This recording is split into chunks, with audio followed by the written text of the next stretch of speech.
ಗ್ರಾಮೀಣ ಭಾಗದ ಬಡ ಮಹಿಳೆಯರು ಸಾಲವನ್ನ ಪಡೆದು ತಮ್ಮ ಬದುಕನ್ನು ಕಟ್ಟಿಕೊಳ್ಳಲು ಪ್ರಗತಿ ಮಹಿಳಾ ವಿವಿಧೋದ್ದೇಶ ಸಹಕಾರಿ ಸಂಘವು ಸಹಕಾರಿಯಾಗಿದೆ. ಸಾಲ ಮರುಪಾವತಿಯಲ್ಲಿ ವಿಳಂಬವಾದರೆ ಸಂಘಕ್ಕೆ ಬಹುದೊಡ್ಡ ಹೊಡೆತ ಬಿದ್ದು ಬ್ಯಾಂಕುಗಳ ವ್ಯವಸ್ಥೆಯೇ ಬುಡಮೇಲಾಗುತ್ತದೆ. ಪಡೆದುಕೊಂಡ ಸಾಲವನ್ನು ಕ್ಲಬ್ನ ಸಮಯಕ್ಕೆ ಕಟ್ಟುವುದು ತಮ್ಮ ಜವಾಬ್ದಾರಿ ಎಂದು ಪ್ರತಿಯೊಬ್ಬ ಸದಸ್ಯರು ತಿಳಿದುಕೊಂಡರೆ ಮಾತ್ರ ಸಂಸ್ಥೆ ಮತ್ತಷ್ಟು ಎತ್ತರಕ್ಕೆ ಬೆಳೆಯುತ್ತದೆ ಎಂದು ಪ್ರಗತಿ ಮಹಿಳಾ ವಿವಿಧೋದ್ದೇಶ ಸಹಕಾರಿ ಸಂಘದ ಅಧ್ಯಕ್ಷೆ ಸಾಧು ಎಸ್ ಬಿಲ್ಲವ ಹೇಳಿದರು. ಹೆಮ್ಮಾಡಿಯ ಪಂಚಗಂಗಾ ರೈತರ ಸೇವಾ ಸಹಕಾರಿ ಸಂಘದ ಸಭಾಭವನದಲ್ಲಿ ಜರುಗಿದ ಪ್ರಗತಿ ಮಹಿಳಾ ವಿವಿಧೋದ್ದೇಶ ಸಹಕಾರಿ ಸಂಘ ಹೆಮ್ಮಾಡಿದರ ವಾರ್ಷಿಕ ಮಹಾಸಭೆಯಲ್ಲಿ ಅಧ್ಯಕ್ಷತೆಯನ್ನ ವಹಿಸಿ ಮಾತನಾಡಿದರು. ನಾವು ಎಲ್ಲ ಕಾರ್ಯಕ್ರಮಗಳಲ್ಲೂ ಭಾಗವಹಿಸಿ ನಮ್ಮಿಂದಾದ ದೇಣಿಗೆಯನ್ನು ನೀಡ್ತಿದ್ದೇವೆ. ಎಲ್ಲ ರೀತಿಯ ಪ್ರೋತ್ಸಾಹಗಳನ್ನು ಕೊಡ್ತಾ ಇದ್ದೇವೆ. ಶಾಲಾ ಮಕ್ಕಳಿಗಾಗಿರ್ಬೋದು, ಒಳ್ಳೊಳ್ಳೆಯ ಕೆಲಸ ಮಾಡಿದ ಸಾಧಕರಿಗಿರ್ಬೋದು, ಅಥವಾ ಯಾವುದೇ ಒಂದು ಕಾರ್ಯಕ್ರಮಗಳಲ್ಲಿ ನಮ್ಮದಾದ ದೇಣಿಗೆಯನ್ನು ಕೊಟ್ಟು ನಾವು ಸಹ ಸಮಾಜದ ಎಲ್ಲ ಕಾರ್ಯಕ್ರಮಗಳಲ್ಲಿ, ಸಮಾಜಮುಖಿ ಕಾರ್ಯಕ್ರಮಗಳಲ್ಲಿ ತೊಡಗಿಸಿಕೊಳ್ತಾ ಇದ್ದೇವೆ. ಸಮಾಜಕ್ಕೆ ಯಾವುದೇ ಒಂದು ರೀತಿಯ ಕೊರೋನಾ ಬಂದಂತ ಸಮಯ ಇರಬಹುದು, ಅವಾಗ ನಾವು ನಮ್ಮ ಜವಾಬ್ದಾರಿಯನ್ನು ಅರಿತುಕೊಂಡು ಅದರಂತೆ ಸರ್ಕಾರದ ಜೊತೆ ಕೈಗೊಳ್ಳುತ್ತೇವೆ. ಸಹಕಾರಿ ಸಂಘಗಳ ಸಹಾಯಕ ನಿಬಂಧಕ ಅರುಣ್ ಕುಮಾರ್ ಎಸ್ವಿ ಅವರು ಮಾತನಾಡಿ, ನೋಂದಣಿಯಾದ ದಿನದಿಂದಲೂ ಈ ಸಂಘ ಅತ್ಯುತ್ತಮವಾಗಿ ಕಾರ್ಯನಿರ್ವಹಿಸುತ್ತಾ ಬಂದಿದೆ.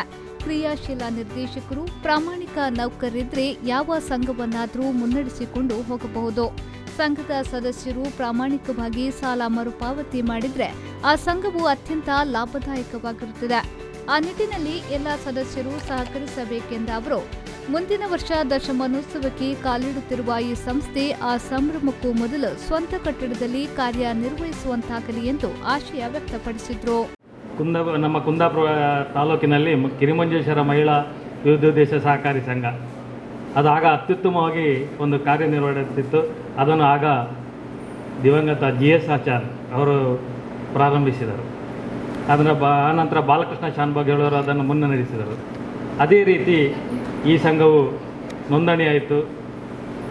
ಈ ನೋಂದಣಿಯಾದ ನಂತರ ಉತ್ತಮವಾಗಿ ಕಾರ್ಯನಿರ್ವಹಿಸುತ್ತದೆ.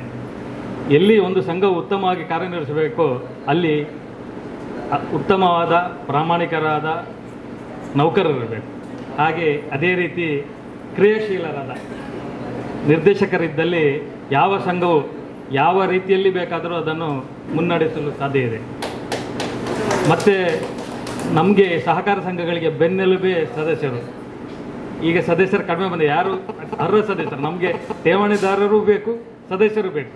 ಸದಸ್ಯರಾಗಿ ಅವರು ಸಾಲ ಪಡೆದು ಸಾಲವನ್ನು ಸರಿಯಾಗಿ ಮರುಪಾವತಿಸಿದಲ್ಲಿ ಆ ಸಂಘವು ಅತ್ಯುತ್ತಮವಾಗಿ ನಡೀತದೆ ಮತ್ತು ಲಾಭದಾಯಕವಾಗೂ ಆಗ್ತದೆ.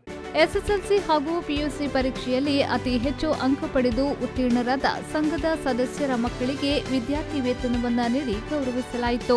ಇದೇ ವೇಳೆಯಲ್ಲಿ ಜಿ ಕನ್ನಡ ಚಾನೆಲ್ನ ಡ್ಯಾನ್ಸ್ ಕರ್ನಾಟಕ ಡ್ಯಾನ್ಸ್ನಲ್ಲಿ ಸೆಮಿಫೈನಲ್ ಹಂತದವರೆಗೂ ಬಂದು ವೀಕ್ಷಕರ ಮೆಚ್ಚುಗೆಗೆ ಪಾತ್ರರಾದ ಹೆಮ್ಮಾಡಿಯ ಪ್ರತಿಭೆ ಚೈತ್ರಾ ಕೌಶಿಕ್ ಅವರನ್ನ ಸನ್ಮಾನಿಸಲಾಯಿತು. ಸಭೆಯಲ್ಲಿ ಪ್ರಗತಿ ಮಹಿಳಾ ವಿವಿಧೋದ್ದೇಶ ಸಹಕಾರಿ ಸಂಘದ ಉಪಾಧ್ಯಕ್ಷೆ ಅನ್ನಪೂರ್ಣ ಸುಳ್ಸೆ, ನಿರ್ದೇಶಕರುಗಳಾದ ಕುಸುಮ ಆರ್ ಮುಖವೀರ, ಶೋಭಾಜಿ ಪುತ್ರನ್, ಜಯಲಕ್ಷ್ಮಿ ಎಸ್ ರಾವ್, ಪದ್ಮಾವತಿ ಶೆಟ್ಟಿ, ಗೀತಾ ಕ್ರಾಸ್ತಾ, ಆಶಿಯಾ ಬಾನು, ಶಾರದಾ ಪೂಜಾರಿ, ಪ್ರತಿಮಾ ವರ್ಗೀಸ್, ನೇತ್ರಾವತಿ, ಸಹ ನಿರ್ದೇಶಕರುಗಳಾದ ಭಾರತಿ, ಗೀತಾ ಡಿಎಚ್ ಉಪಸ್ಥಿತರಿದ್ದರು. ಕಾರ್ಯನಿರ್ವಹಣಾಧಿಕಾರಿ ರಾಘವೇಂದ್ರ ಕುಲಾಲ್ ವಾರ್ಷಿಕ ವರದಿಯನ್ನ ವಾಚಿಸಿದ್ರು. ಸಂಘದ ಸಿಬ್ಬಂದಿ ಕುಮಾರಿ ಅಂಕಿತಾ ಸ್ವಾಗತಿಸಿದ್ರು. ಸುಜಾತ ಪ್ರಾರ್ಥಿಸಿದ್ರು. ಶಿವರಾಮ್ ನಿರೂಪಿಸಿದ್ರು. ಸಿಬ್ಬಂದಿಗಳಾದ ವರದಾ ಹಾಗೂ ನಾಗರಾಜ್ ಪೂಜಾರಿ ಸಹಕರಿಸಿದ್ರು. ಶ್ರೀಕಾಂತ್ ಹೆಮ್ಮಾಡಿ, ವಿ4 ನ್ಯೂಸ್, ಕುಂದಾಪುರ.